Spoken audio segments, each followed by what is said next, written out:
And welcome to this, our second service in December, and also our Christmas miscellany service as led by David. David is going to start off very soon, but firstly we are going to have our Advent reading. So this morning marks the second Sunday in the season of Advent. In the Christian tradition, Advent is the beginning of the church year, recognising the transforming power of God in the world and looking forward towards the birth of Jesus and the celebration of spiritual light. Christianity is not alone in celebrating light at this time of the year. Hanukkah, solstice and Kwanzaa all involve candles, fire and lights as part of their celebrations. Each week until Christmas, we light a new candle for Advent. The circle of greenery, which is traditional for Advent, reminds us of the eternal circle of life, without beginning or end. And the candles remind us that we are each called to emit our glow amid the pain and suffering facing our world. The light of Advent grows brighter and brighter, guiding us toward personal peace, shared joy and love. This morning we light the second candle.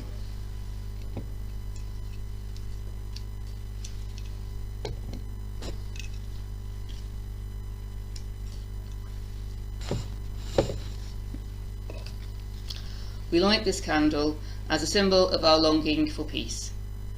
We bring hope into the world when we practice peacemaking. Our community aspires to be a source of freedom from violence and exclusion. May we become the ones we have been waiting for, and together may we strive to create a lasting peace. And as ever, here at Newcastle on Time Unitarians, we welcome all who seek the meaning of life and who believe that human spirituality is wider than any creed and broader than any one set of opinions. With respect for our Christian origins, we seek to explore truths from all sources, and our fellowship gives us strength and encouragement in daily living. And now, over to David. What I haven't done today is made an order of service. Everybody, I think, here is going to do something. So rather than me deciding when you're going to do it, I've put all your names on these little tickets and we're going to draw them out. So it'll be at random. And anything can happen in the next half hour because I'm having, as you know, I've been having some problems with this computer. Well, actually, it's probably me, but I blame it on the computer anyway. The other thing is, we haven't got a keyboard here, we haven't got an organ.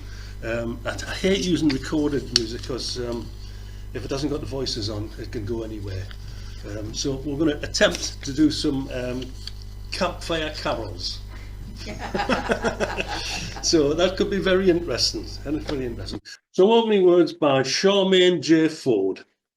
An ounce of goodness every day can soothe the heart in many a way. An ounce of goodness just because. Don't wait until Christmas to be Santa Claus. Right, and now our candle, chalice lighting. In honour of ancient traditions that celebrate this time of lengthening nights, we observe that the flaming chalice holds the elements of the four directions: earth, air, fire and water. The lamp oil or wax for earth, the air that feeds the flame, the fire that we light, and the chalice itself, the cup, the symbol of water. We light our chalice through hard times. The light of our shared faith, the light of our loving community, the light of love, joy, and hope.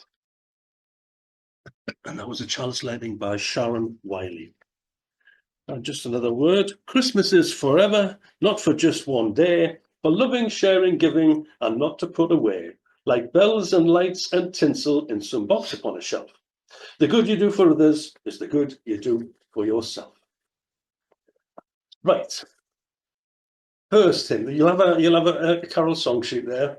The first are Wenceslas, and anything can happen. But just a little bit of history of Wenceslas, as Kay knows, because she's done a lot of research. There's all sorts of information about it. The words to the carol Good King Wenceslas were written by John Mason Neale and published in 1853, but the music originated in Finland some 300 years earlier, or approximately, I would imagine. It's unusual because there's no reference in the lyrics to the Nativity. And good King Wenceslas was the king of Bohemia. Yeah. In the 10th century, he was a Catholic and was martyred following his assassination by his brother Boleslaw. It's a really awful story, isn't it? He was him and his brothers and things. Yeah. But his saint day is September the 28th, and he's the patron saint of the Czech Republic. And St. Stephen's feast day was celebrated on the 26th of December, which is why this song is sung as a Christmas carol. Right, so we'll give it a go. Now you'll have to sing loud because I can't sing. Yeah.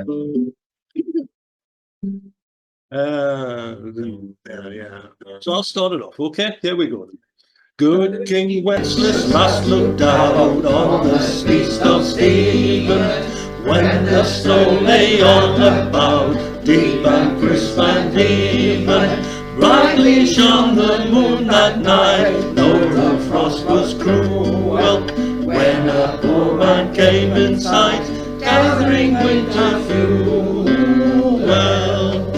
Hear the page and stand by me, if thou knows its telling, yonder peasant, who is he, where and what is dwelling? Sire, he lives at Lincoln's, underneath the mountain, right against the forest fence, by St. Agnes' fountain. Bring me bread and bring me wine, bring me logs of hither, thou and I will see him die, when we hear him thither. Page and bonnet forth they went together, through the woodlands wild lament, and the bitter weather. His master steps he trod, where the snow lay dimmed. Each was in the very sod, which the saint had rented. Therefore every man be sure, wherefore one possessing, he who now will bless the poor, have yourselves by blessing. I haven't got that last verse on here. It's disappeared as well. Well, thank you. That was very good. Thank you very much, everyone. Right, where are we going next? I think we'll start with a short prayer. Start off on the Miscellany. May the coming celebrations be greeted with love. Let us lift up our hearts to love and open them to care and consider all people as fellow beings. Where there is hurt, let us use our words and thoughts to heal. Where the lonely stand yearning in their empty space, let us move into it and greet them. Show an interest so they know they have value in this world. Let us listen more and understand more. When anyone comes with their story to tell, let us listen and not rummage in our own memories for a similar or better story. Let us value the people we know and respect the people we meet. Let us have confidence in our own feelings and instincts and have the courage to stand up for them if they are challenged. Let us have the confidence in our own wisdom and walk into the future with a firm step. So mote it be. Right. Time to pick the first reading. You can see the names. You can see the names. Pick one, Kate. Don't look. I bet it's you, is it? I'm saying Kate, Jane. Okay, it's me. It's Kate. It is you then, Kate. Over to you. I still believe in Santa Claus because I was a Santa Claus once. I've been a lot of things in my time, but in December of 1990, I got a job at the old bin store at Market Street, another place I've given the kiss of death to, as a Santa Claus. Just a very temporary job. It don't get much more temporary than being a Santa Claus, but at the time I was desperate. What I had to just get whatever work I could. So there I was as a Santa Claus, one of two actually, because there were you couldn't expect one Santa to be the whole day. there was one Santa on the morning shift, one on the afternoon shift, and then the next week they changed about. I finished up being the only Santa because the other Santa got the sack, but that's further on in the story. To begin with, I wasn't as fat then as I am now, so I had to tie a pillow underneath my costume, and also my beard didn't have a mouthpiece. It was just solid cotton wool from the nose downwards. So it was a bit muffled, so but anyway, and the thing was, Santa's grotto, there was a long narrow passage to it, the fairy dell, about 20 foot long, and on one side of it was bedecked with strips of greenery, and also with plastic fairies, angels, unicorns, and frogs, of all things, and whatever else the staff could come up with to decorate the fairy dell. That led into Santa's grotto, where I sat on my nice, comfortable armchair, and behind me there were three boxes of wrapped up toys, one for boys, one for girls, and one for toddlers that were too young to know the difference. So I picked them out.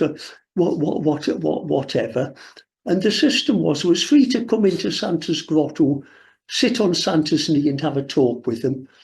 But it was £1 per present if you wanted a present there, which, it was a bit sad in some cases, because you saw some families coming in and each of the kids getting a present.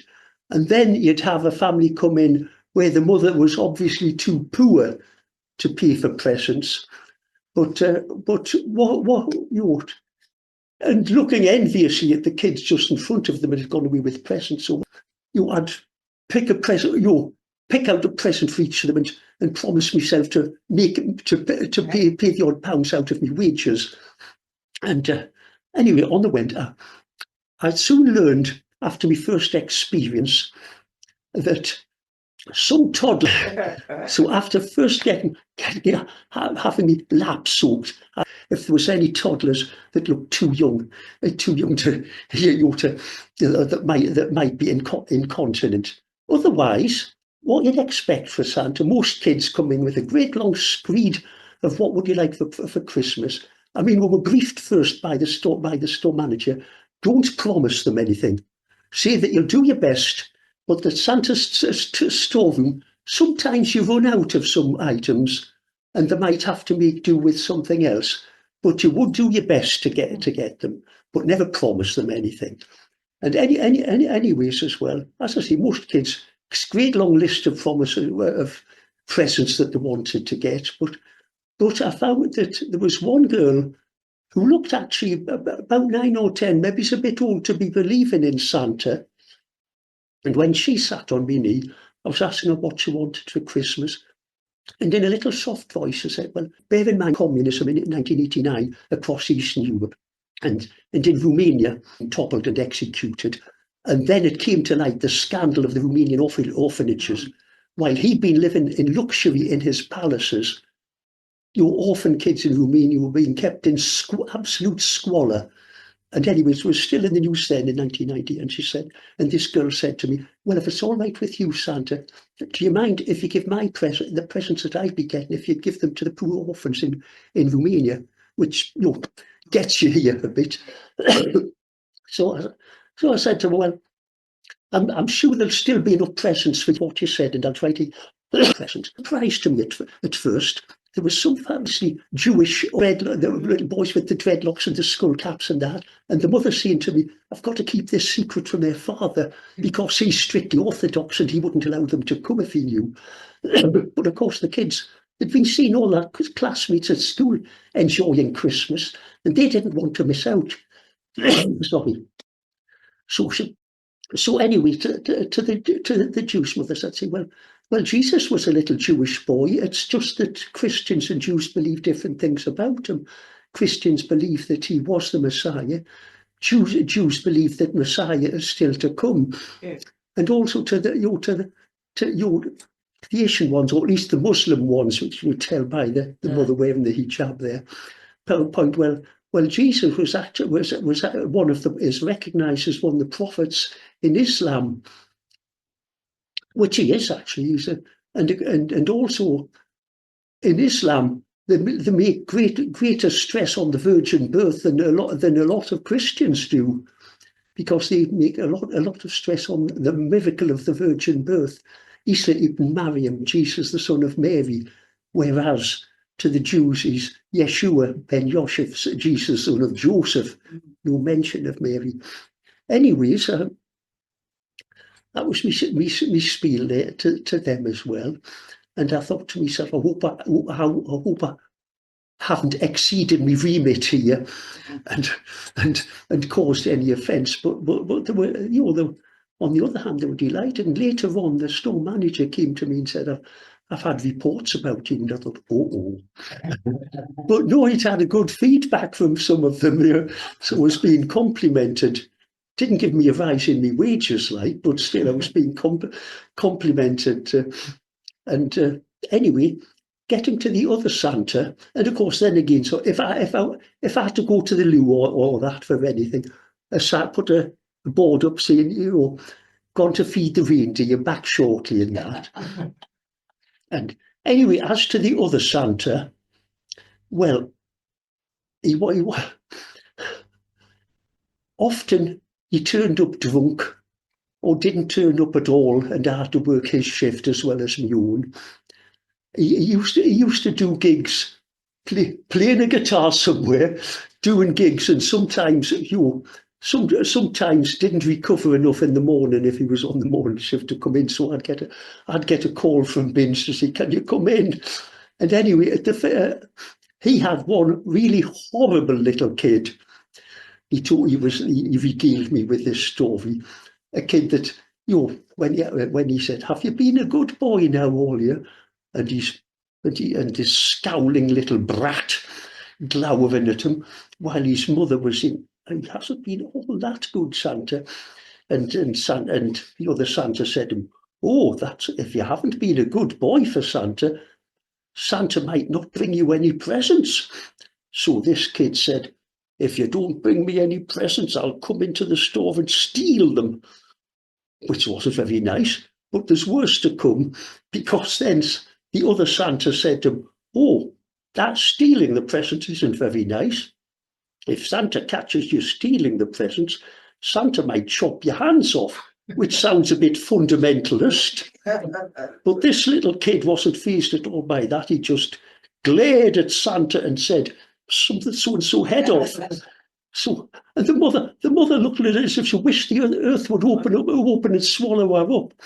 But anyway, to finish the other side, and then I had to do his shift permanent as well as my own, which was a strain, but the money was welcome, because, as I say, you were just doing a morning shift from 9 o'clock till 2, 5 hours, and then an afternoon shift, another 5 hours, which wasn't, although the hourly rate was good, it didn't finish up in a living wage to pay your rent and all your food and all your expenses.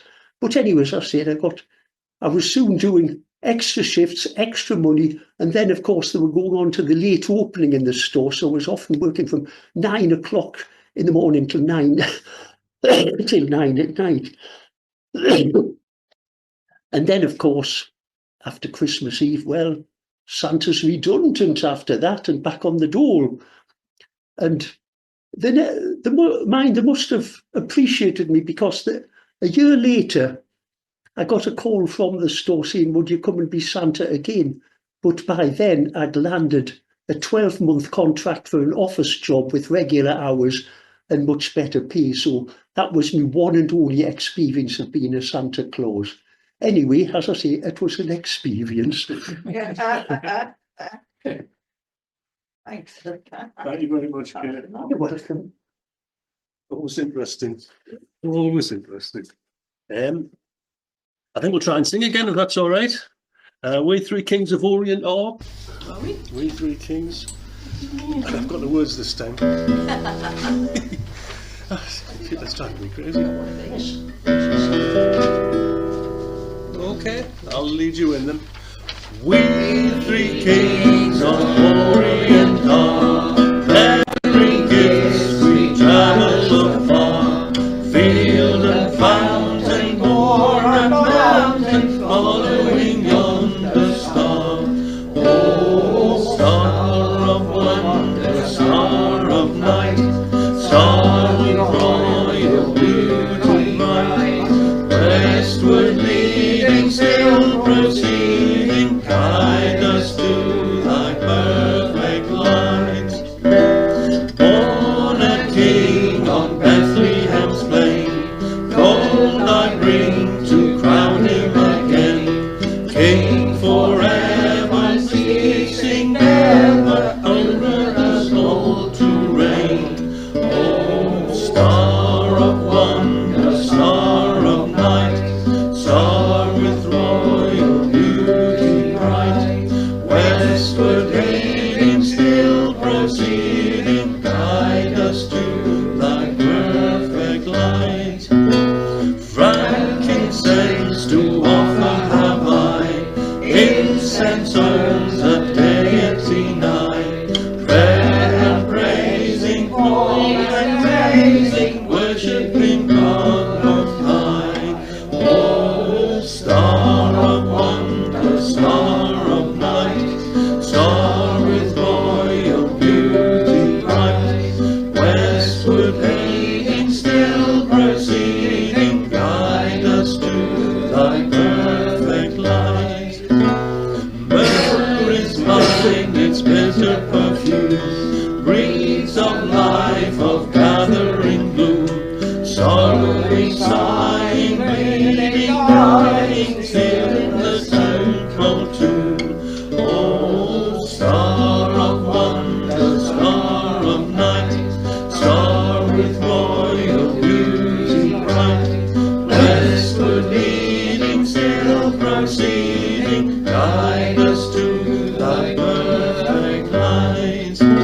Glorious now, behold him arise, King and God and sacrifice. Alleluia, alleluia, heaven to earth replies. Oh, star of wonder, star of night, star with royal beauty bright, westward leading, still proceeding, guide us to thy perfect light. Do you know what, you shouldn't think to yourself that wasn't a very good idea? To do the... It's too late now. It's too late now. No, thank you. The singing's great. It's nice. It's good. Mine isn't, but yours is. So I'm going to read a poem. It's Emmanuel by the Reverend F.W. Marshall. And I think in the version I've got, there might be a typo. So I wonder if you can spot where it is. I saw a star across the snow. It was big and bright and low, as I lay out long ago upon the hills of Bethlehem. I roused the shepherds in the fold, for high in heaven the joy bells tolled, and music as from harps of gold stole down the wind from Bethlehem. The shepherds rose and startled cried, for God had folded back the sky, and hosts of angels white and high were singing down to Bethlehem. Fear not, for lo, good news we bring, glad news that makes the joy bells ring. For unto you is born a King in David's town, in Bethlehem. Sing a song for Bethlehem, send out the word from Bethlehem to all mankind, this word for them, Emmanuel in Bethlehem. The star was low above the town, it lit my feet as I ran down, it sparkled like a jewelled crown above the inn at Bethlehem. The quiet beasts were standing there, and Joseph stooped in loving care, and Mother Mary, proud and fair, beside the crib in Bethlehem. I saw three kings come to the door, each lifted off the crown he wore, and kneeled and laid his gifts before the King of Kings in Bethlehem. Now bend the knee, before him fall, the King and Saviour of us all. Bow down beside the crib and stall that cradled Christ in Bethlehem. Sing loud the song of Bethlehem, send out the word from Bethlehem to all mankind, this word for them, Emmanuel in Bethlehem. A shepherd boy in sheepskin clad stepped forward and his face was glad. His joy was all the gift he had, a poor man's joy in Bethlehem. Now kings that rule dominions wide and shepherds that in fields abide, the rich and poor still need beside the Lord of all in Bethlehem. Come all ye children from your play and sing with me our carol gay of him who came on Christmas Day, a little child, to Bethlehem. For good was God who sent us here, his love within a baby dear. Oh, spread the story far and near, that all may go to Bethlehem. Oh, sing the song of Bethlehem, send out the word from Bethlehem, to all mankind this word for them, Emmanuel in Bethlehem. Well, I think I rather gave it away, didn't I? Well, I won't ask you where you thought the typo might be. So it's written here, for good was good who sent us here. I suspect it was probably meant to be, for God was good who sent us here. But I also think that for me, and maybe for you, who don't think that much of the Christmas story was historical fact, but that still it might contain some symbolic truths, then I rather like the line, for good was good who sent us here, because isn't one of the meanings of the Christmas story about good being born in very ordinary surroundings, in a time of oppression, and good that's available to all of us, uneducated and educated, poor and rich, shepherds and magi, if only we will listen to the voices of angels and follow a guiding star. Carols. The word carol, I believe, is Greek, or derives from the Greek. And I think it precedes Christianity, I think. Carols was actually a round dance originally, and it's evolved obviously over the years and centuries to become the Christmas carols that we know. But from what I can gather, 12th, 13th century, St. Francis of Assisi played a role in the development of the Christmas carol because he put on nativity plays, and he popularized them by presenting them in the local language of the people in his community rather than in Latin. In one of these, he created a nativity scene with live animals, a baby, and of course music. And it was lively, joyful music, very different to the sacred chants, so alien and obscure to ordinary people. Travellers and minstrels then began to circulate these new songs throughout Europe, apparently. Obviously, I'm reading this. In England, these carols became popular in the repertoires of wassailers, people who entertained in the streets by visiting houses and communally singing for a reward of food, gifts, and drink mainly. And originally, wassailers may have sung pagan songs to drive away evil spirits, but in the Christian world, they became the forerunners of modern-day carol singers. And one of these songs from this period is the Boar's Head Carol of 1521, traditionally sung as a boar's head was presented at the table at a Tudor Christmas feast. And hopefully, I've got it on here, and I'll play it to you. This is the Boar's Head Carol. So, okay, you take this one just in case it's Jim, because the odds are getting lower. Yeah. No, Brian. Brian. Pieces by Lenny Scoville. Why Christmas? Especially to one who doubts. Are you not being hypocritical? Unitarians with a penchant for secular humanism are fond of arguing the validity of Christmas. Is it a Christian holiday, a pagan holiday, a secular holiday? Even outside my Unitarian circles, there is much apathy about Christmas. It's just another day, I've heard quoted by many. I know all this, and I don't care. I love Christmas, always have and always will. It fills me with nostalgia and generosity and goodwill. And as far as the meaning of Christmas is concerned, as a Unitarian, I believe it is part of our spiritual maturation to reach for and assign meaning to all the days of our lives. In this, Christmas is a high watermark of the year, a time when the world slows and considers our relationships with each other. Isn't that in itself enough to celebrate, worthy of decorations, lights and music? The gifts we give each other at this time of year, more than just demonstrations of our generosity, they are symbols of the gifts we are capable of giving on all the other days of our lives. Gifts of love, compassion, industry, advocacy. The gifts of our common humanity. These were the values of Jesus, the true Christian values.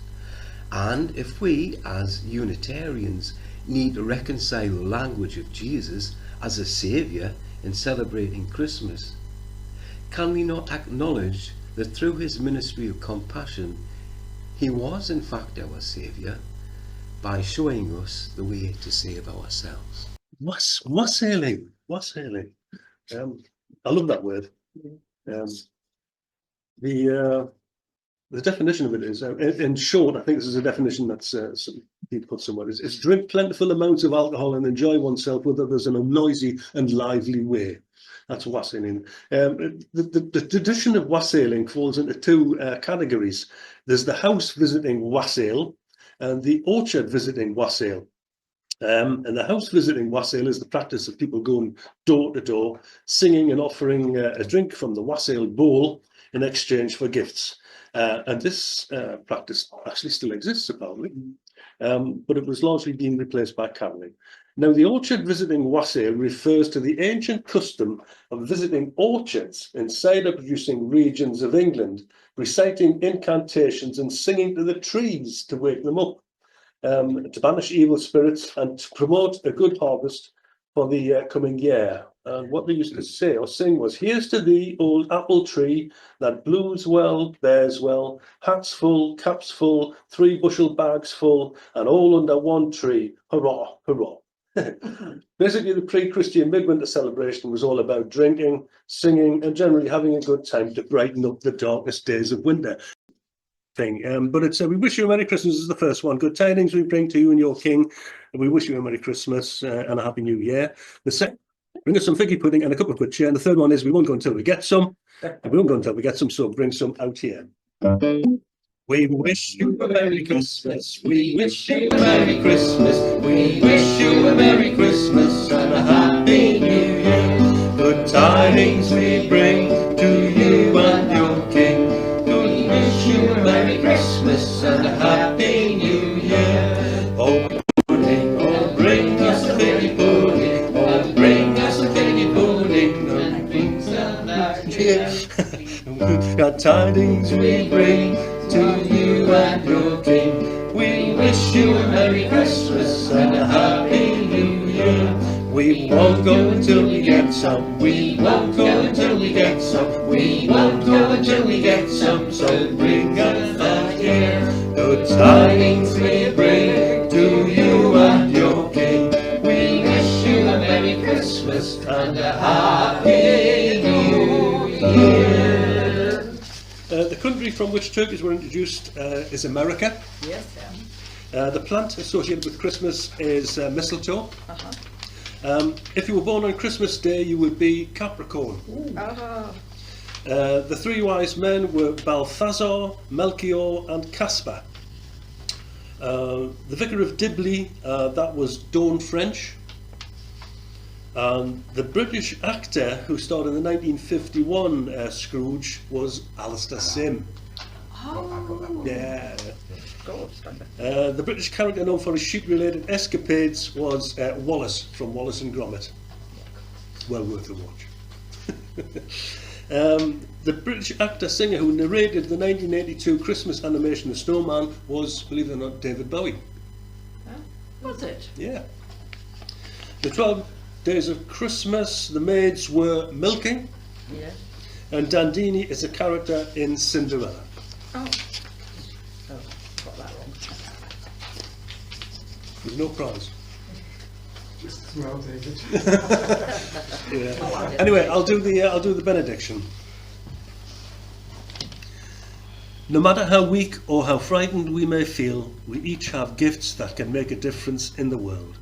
As we approach this time of celebration and giving, may you do at least one thing to support the broken, to welcome the stranger, to celebrate what is worthy, to do the work of justice and love. Be strong, be connected, each day act so you may be a little more whole. That's by Dr. Rebecca Parker.